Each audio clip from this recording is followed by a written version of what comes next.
Türkmenistanyň paýtagtynyň eteginde we ýurdun beýleki ýerlerinde gonamçylyklar dolupdyr we häkimetler jaýlamak üçin täze ýerleri guraýarlar. Azatlyk radiosynyň bu arada habar berýän habarçylary günde ýaz çäreleriniň en çemetiniň geçirilýändigini we merhumlaryň jaýlanýandygyny aýdýarlar.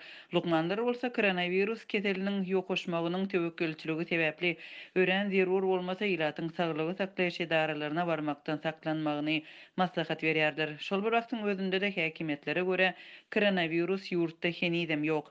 Türkmenistanda ölüm derejesiniň ýygyderli ýokurlanmagy ýurtda bar bolan gonamçylyklaryň kem-kemden dolmagyna sebäp boldy. 7-nji ýanwarda Azatlyň habarçylary Aşgabatyň etegindäki we ýurdun beýleki tebitlerindäki gonamçylyklarda boş ýerleriň galmandygyny habar berdiler. Olaryň sözlerine görä Aşgabatyň etegindäki çoğunly Çolpanata we Hänewdäki Mahtumguly owasynyň gonamçylyklary dolupdyr. Liwap vilayatynyň Farab, Çärjüw, Däne we Darganata etraplaryndaky yerli gonamçylyklarda hem boş yer galmandyr. Häkimetler jaýlamak üçin täze yerleri bölüp berýärler. Azatlyň habarçylary we çeşmeleri koronawirusyň alamatlary bilen kesellemegi, şol sanda öýkeniň doly zeperlenmegi derarly birden ýogulan onlar çadym barada günde habar berýärler. Ýogulanlaryň arasynda tanymal şahsiýetler hem bar.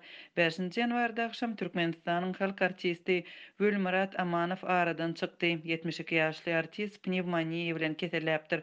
Onuň ýogulmagynyň sebäbi infarkt diýilip görkezilipdir. Döwlet medeniýeti Amanowyň aradan çykanlygy barada habar bermedi.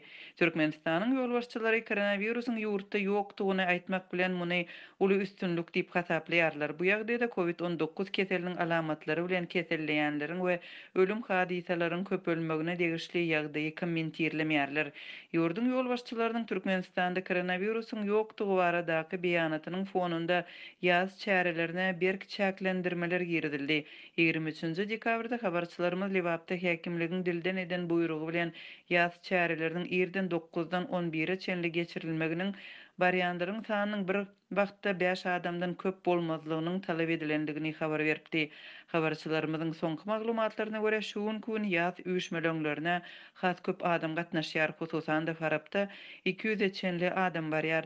Käwagt bir köçede bir näçe adam ýogalýar, ölýänleriň köpüsi 60 ýaşdan geçen adamlar bolup, ölümüň sebäbi pnevmoniýa keseli bilen bagly bolýar. Türkmenistanda ölüm derejesiniň ýokurlanmagy geçen ýylyň bahar aýlaryndan bäri dowam edýär. Kararsyz neşirler tarapyndan Google kartasy esasında çap edilen maglumatdan soň ýurdun häkimetleri mazarlaryň görünmezligi üçin tekiz bolmagyny buýrupdy. Sputnik suratlarynyň görkezişi ýalydyň bir Balkan vilayatynda geçen ýylyň mart aýynyň ortalaryndan iýul aýyna çenli 1300-den gowrak adam ýogalypdyr. Bu san öňkü ýyllara garanda birnäçe esse artypdyr. Barlykda keseliň we ölüm hadisalarynyň köpelmegine hem häkimetler tarapyndan girdilen çäklendirmelerin güýçlenmegine garamazdan ilat toý tutmagyny dowam etdirýär. Liwapdaky habarçymyz vilayatda toýlaryň indi köplenç birnäçe tapgyrlyn geçirilýändigini, mehmanlaryň bir gedekde 30-50 adamdan köp bolman gysga wagtdan çalyşýandygyny habar berýärler. Şeýdip günüň dowamında irden 9-dan öýlän sagat 2-e çenli toýa ortaça 250-300 adam gatnaşýar. Maska giyilmeýär. Habarçylar toý geçirmek üçin polisiýadan ruhsat almalydygyny aýdýarlar. Olaryň sözlerine görä paranyň bahasy 10 we 25 miň manat aralygynda bolýar. Bu aralykda Aşgabatly lukmanlar ilata köpçülüge barmakdan saklanmagy, şol sanda uly zerurlyk bolmasa medisina edaralaryna barmazlygy maslahat berýärler. Anonim şertlerde gepleşen lukmanlar saglyk edaralarynda koronawirusyň ýokaşmak howpunyň gyzyl zonasynyň eglan edilendigini öňe sürýärler we saglyk ministrligine salgylanýarlar. Ýurdun saglygy saklaýyş ministrliginiň web saýtynda bu barada habar berilmeýär.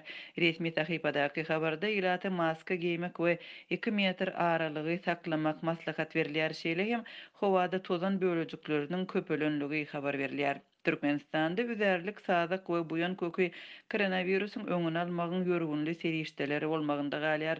Muny ýurt baş tutany wagt edýär.